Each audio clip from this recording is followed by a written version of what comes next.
Let's take a look at how you could also use the mouse to drag items around on a screen. And where we left off before, we had a couple things going on. We had the ability to press a button, and we had the ability to click the screen.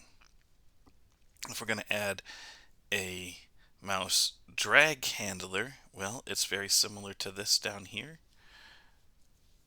We can say that we want to create a mouse drag handler and we give it a name, and again I'm going to take the obvious and say drag.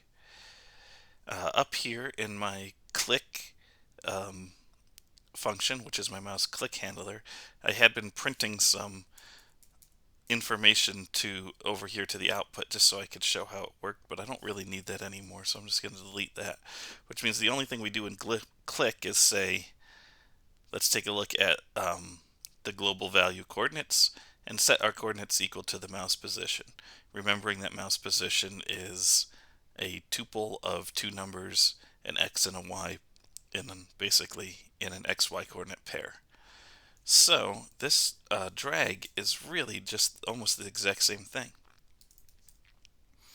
We would call it drag. Again, it gets a mouse position because it has to know where you're dragging on the screen.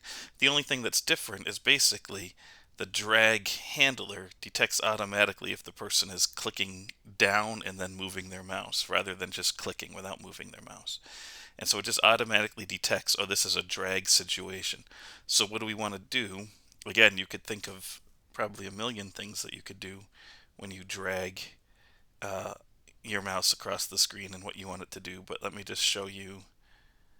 If what we do is in this case, if we say, we'll take the coordinates of the of what we're doing and make the circle go to those coordinates. So when I run, if I click on my circle and I drag, the circle just comes with me. Now, if I was to just click over here and then drag, it would like first appear and then drag, right? So it's not smart enough right now to say, oh, did they click on the circle, then click the circle. We could probably set up a situation like that. Right now it basically just starts drag. As soon as you start dragging, the mouse appears where you're dragging. But it does have this cool effect of feeling like you're moving a circle around the screen as you click and drag, which is pretty cool. So those are some different options that you have.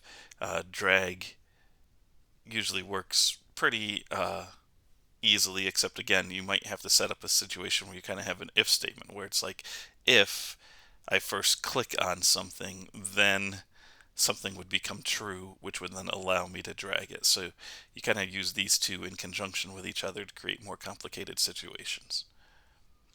All right, that should be enough of an example for now. And we'll see how this works when we go to create some of our assignments.